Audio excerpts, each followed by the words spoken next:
আজ প্রায় ১ বছরের উপরে হয়ে গেল আমি বাপের বাড়িতে পড়ে আছি। তোমার কি কোনো দায়িত্ব জ্ঞান নেই? অহনা বেশ ঝাঁঝিয়ে কথাগুলো বলে উঠল। সোহম একরাশ বিরক্তি নিয়ে বলল, ধুর, এইভাবে সব সময় ঘ্যান ঘ্যান করো না তো, ভালো লাগে না। বাচ্চাটার বয়স 2 মাস হলো। তুমি একবারও এসে ওর জন্য কিছু কিনে দিয়ে গেছো? টাকা পয়সা নেই, যখন হবে তখন দেখা যাবে। বিয়ের পর থেকে শুধু এটাই শুনে যাচ্ছি। আমার প্রতি তো আজ অবধি কোনো দায়িত্ব পালন করলে না। অন্তত নিজের বাচ্চাটার প্রতি তো কিছুটা দায়িত্ব পালন করো। দেখো অহনা, আমার জাস্ট ভালো লাগছে না। কি ভালো লাগে তোমার? বন্ধুদের সাথে আড্ডা দেয়া আর খেলাধুলা করে সময় কাটানো। মাঝে মাঝে অবাক লাগে তোমার বাড়ির লোক তোমাকে কিছু বলে না কেন।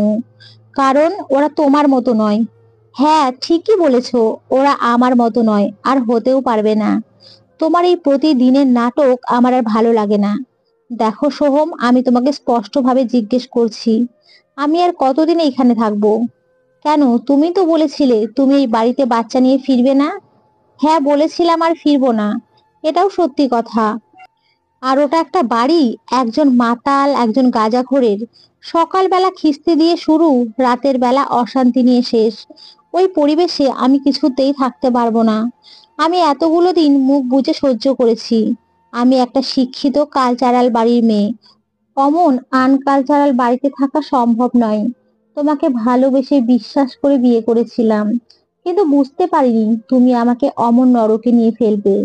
কথা দিয়েছিলে খুব তাড়াতাড়ি অন্য বাড়িতে শিফট করবে, কিন্তু কথা রাখোনি। আমি এতগুলো দিন কষ্ট করেছি, কিন্তু আমার সন্তান কিছুতেই সেখানে গিয়ে থাকবে না। ঠিক আছে, থেকো না, কে আসতে বলেছে? তার মানে আমি এইখানে আর তুমি ওইখানে, এইভাবেই কি জীবন কাটবে? তুমি তো বলেছিলে আলাদা সেটেল করবে, কথা দিয়েছিলে। হ্যাঁ, তা এই মুহূর্তে সম্ভব নয়। যেদিন থেকে আমি কনসিভ করি সেদিন থেকেই আমি তোমাকে বলছি, তুমি আজ না কাল এইভাবে কাটিয়ে যাচ্ছ। আর আজ বলছো সম্ভব নয়। তোমাকে যদি আমার সাথে থাকতে হয় তবে এই নরকে এসেই থাকতে হবে। আর যদি না যাই, তবে যেটা তুমি ভালো বোঝো, তুমি একটা কাপুরুষ। না আজ পর্যন্ত আমার দায়িত্ব নিয়েছো, না এখন বাচ্চার। তোমার পরিবারও একটা নোংরা কালচারের, যারা তোমাকে সঠিক পথ দেখায় না।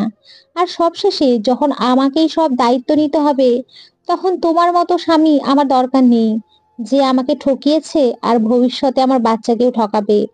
হ্যাঁ, তোমার যেটা ভালো মনে হয় করো, বলে সোহম ফোনটা রেখে দেয়। অহনা ফোনটা নামিয়ে রেখে তার ছোট মেয়েটির দিকে তাকিয়ে নিঃশব্দে চোখের জল ফেলে। ওই যে কথাই আছে না, কারো কষ্টের চোখের জল কোনোদিন কারো ভালো হয়নি। মাস তিনেক পরে সোহমের নামে একটা ডিভোর্স লেটার যায়। এর মাঝে সোহমও আর কোনো যোগাযোগ করেনি, কিন্তু ডিভোর্স পেপার পাওয়ার পর তার টনক নড়ে। সে ছুটতে ছুটতে শ্বশুর বাড়িতে যায়। অনেক হাতে পায়ে ধরে, কিন্তু অহনা তার সিদ্ধান্ত থেকে এক চুলও নড়েনি। কারণ সে জানে এই মানুষটা তাকে বারবার ঠকিয়েছে। আর আজ তার কান্নাটাও মিথ্যে। মিউচুয়াল ভাবেই ওদের ডিভোর্স হয়। অহনা শ্বশুর বাড়ির থেকে একটা কানা করিও নেয়নি, কারণ সে তার সন্তানের উপরে কোনো নোংরা পরিবারের ছায়া পড়তে দিতে চায় না। তাদের দেওয়া কোনো জিনিস সে চায় না। সে নিজেই তার সন্তানকে মানুষ করবে। অনেকেই তাকে বলেছিল ডিভোর্স না দিতে, কিন্তু সে জানে সে কি সিদ্ধান্ত নিয়েছে। আর যদি সেই কঠিন সিদ্ধান্ত না নিতে পারে, তবে তার মতো বাচ্চাটার জীবনও নষ্ট হয়ে যাবে। এরপরে কেটে গেছে প্রায় 32টা বছর। অহনা তার মেয়ে আহিলির সাথে আমেরিকায় যাচ্ছে। আহিলি একটা বড় কোম্পানিতে চাকরি করে। প্রমোশন নিয়ে তার বদলি হয়েছে ক্যালিফোর্নিয়াতে। তাই মা বাবাকে সঙ্গে নিয়ে সে আমেরিকায় পাড়ি দিচ্ছে। এইখানে বাবা বলতে আহিলির বায়োলজিক্যাল বাবা নয়, এটা অহনার দ্বিতীয় স্বামী। প্রথমবার সংসার ভেঙে যাওয়ার পর যে মেয়েটা আর কখনো সংসার করার স্বপ্ন দেখেনি, সে ভেবেছিল নিজেই স্ট্রাগল করে মেয়েকে বড় করবে। ঠিক সেই সময়ে আদিত্য ব্যানার্জি নামে একজন তার জীবনে আসে ভগবানের আশীর্বাদ হয়ে। সে অহনা আর আহিলিকে আপন করে নেয় অনেক ভালোবাসা দিয়ে। ট্যাক্সি থেকে নেমে আদিত্য ব্যানার্জি টাকা মেটাচ্ছিল। অহনা আর আহিলি একটু দূরেই দাঁড়িয়ে, হঠাৎ একটা জীর্ণ শীর্ণকায় শরীর নিয়ে পাগলের মতো একটা লোক ছুটে এসে আহিলির হাত ধরে বলে, মা, কিছু খেতে দিবি, 3 দিন ধরে কিচ্ছু খায়নি। আহিলি পার্স থেকে টাকা দিতে চায়। লোকটি কাঁদো কাঁদো গলায় বলে, টাকা না মা, একটু ভাত খাওয়াবি। আহিলি লোকটিকে ফুটপাতের পাশে একটা ভাতের হোটেলে নিয়ে গিয়ে ভাত খেতে দেয়। অহনা মেয়ের সাথেই ছিল। বিল মিটিয়ে মা মেয়ে ফিরে আসে। লোকটি তখন যেন গোগ্রাসে গিলছে। অহনা বারবার ফিরে ফিরে দেখে লোকটিকে। আহেলি বলে, মা কি হলো? লোকটিকে দেখে কষ্ট হচ্ছে বুঝি?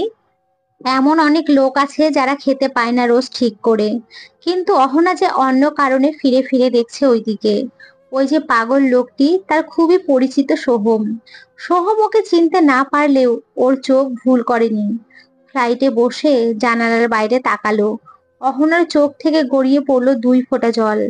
আহেলি মায়ের হাত ধরে জিজ্ঞেস করলো, কি হয়েছে মা, কাঁদছো কেন? নিজের জন্মভূমি ছেড়ে চলে যাচ্ছি তো তাই। কিন্তু অহনা জানে তার বুকের ভেতরে অন্য একটা যন্ত্রণা। হয়তো সোহমের কাছে আহিলের এইটুকু ভাতের ঋণ বাকি ছিল, সেটাই মিটিয়ে দিল আজ। তো বন্ধুরা, তোমরা সকলে খুব ভালো থেকো, সুস্থ থেকো এবং হাসি খুশি থেকো। সকলকে অসংখ্য ধন্যবাদ। নমস্কার বন্ধুরা।